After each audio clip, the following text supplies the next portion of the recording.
सुप्रभात बच्चों। कैसे हो आप लोग? सब ठीक ठाक हो? Yes sir. तो चलिए आज हम लोग उपसर्ग के बारे में कुछ जानकारी प्राप्त करेंगे। सबसे पहले हम लोग जानेंगे उपसर्ग का अर्थ।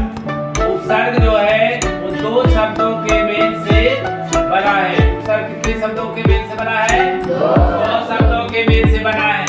पहला है उप और दूसरा है सर। ये उप का मतलब होता है सभी। उप का अर्थ क्या होता है? सभी। और सर का अर्थ होता है सृष्टि। अर्थात क्या हुआ? शब्द का निर्माण। क्या हुआ इसका मतलब? शब्द का निर्माण। यानी उपसर्ग दो शब्दों के मेल से बना है। पहला उप और दूसरा सर। उप का मतलब होता है समीप या पास और सर का मतलब होता है सृष्टि अर्थात शब्दों का निर्माण। तो उपसर्ग हमें शब्दों का निर्माण करने के लिए बताता है, शब्द का निर्माण करता है। अब हम लोग आएंगे परिभाषा। अब देखेंगे उपसर्ग की परिभाषा क्या है। उपसर्ग की परिभाषा आप लोग सुधांशु कुमार आप आइए और बताइए पहले उपसर्ग की क्या परिभाषा है, बताइए। वे शब्द जो किसी शब्द के पहले जुड़कर उसके अर्थ में परिवर्तन ला देता है उन्हें उपसर्ग कहते हैं। जैसे फल शब्द के पहले स उपसर्ग जोड़ने से एक नया शब्द सफल बन जाता है। वेरी गुड, बहुत अच्छा, जय, बहुत अच्छा। उपसर्ग की परिभाषा जैसा कि अभी आप लोगों ने सुना, सुधांशु ने बताया कि उपसर्ग उस मूल शब्दांश को कहते हैं जो किसी शब्द के पहले जुड़कर उसके अर्थ में परिवर्तन कर देता है, उसके अर्थ में बदलाव कर देता है, उसी को हम लोग उपसर्ग कहते हैं। जैसे मान लीजिए एक शब्द गुण है। गुण शब्द के पहले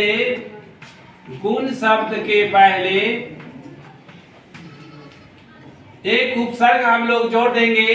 क्या जोड़ेंगे? अ उपसर्ग जोड़ देंगे।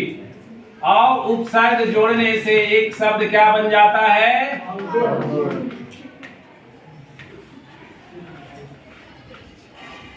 उपसर्ग जोड़ने से नया शब्द क्या बनता है? अवगुण। अब देखिए यहाँ पर ये गुण का मतलब क्या होता है? विशेषता, गुण। लेकिन जब यहाँ उपसर्ग लगा दिया ये उपसर्ग जब जोड़ दिया तो बन गया क्या? एक नया शब्द बन गया अवगुण, जिसका मतलब क्या होता है? दोष। अवगुण का मतलब क्या होता है? दोष। तो इस प्रकार एक नया शब्द जो है सो उपसर्ग लगाने से बन गया अवगुण, जिसका अर्थ होता है दोष। अब मान लीजिए एक उपसर्ग है अनि। एक क्या उपसर्ग है? अनि उपसर्ग है। अनि उपसर्ग से क्या बनाएंगे? हाँ, क्या बनाएंगे? अब अनि उपसर्ग है, इससे दो शब्द बताइए। अनिश्चित। क्या बनेगा? अनिश्चित। और क्या बनेगा? अन्याय। अन्याय बनेगा अनि से। अन्याय। और भी बनेगा। तो इस तरह से ये तुम्हारा दो शब्द ये उपसर्ग से बना। इस तरह मान लीजिए एक उपसर्ग है अ उपसर्ग से दो शब्द बताइए। आधार, अछूत, अभाव। मान लीजिए धर्म के पहले, देखिए ये धर्म के पहले हम लोग उपसर्ग जोड़ देते हैं तो क्या बन गया? अधर्म बन गया। तो इस तरह से हम लोग उपसर्ग से ये शब्द बनाते हैं। अब हम लोग थोड़ा जान लेंगे प्रत्यय क्या है। प्रत्यय की परिभाषा जानेंगे और फिर इसके शब्दों का अर्थ जान लेंगे थोड़ा सा हम लोग। देखिए उसी तरह से ये प्रत्यय क्या है? प्रत्यय भी दो शब्दों के मिलने से ये बना है। प्रति जोड़ है। प्रति का अर्थ होता है साथ में या बाद में, साथ में या बाद में। और ये अय का मतलब होता है चलने वाला। ये अय का मतलब क्या होता है? चलने वाला, यानी साथ में या बाद में चलने वाला।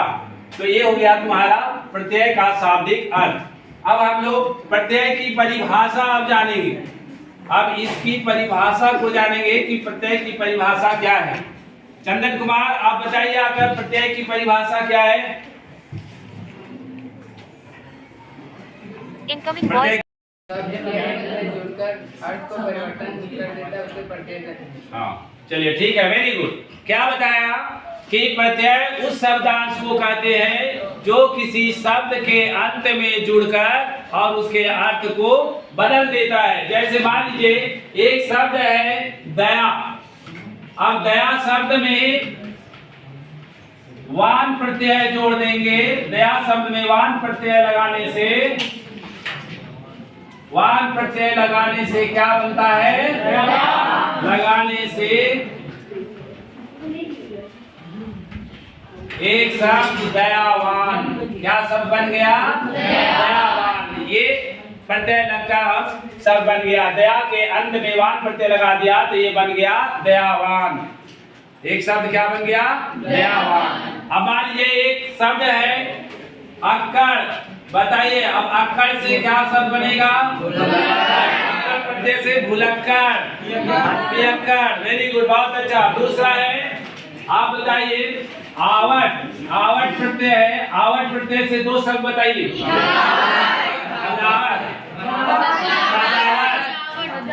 सजावट, मिलावट, बनावट।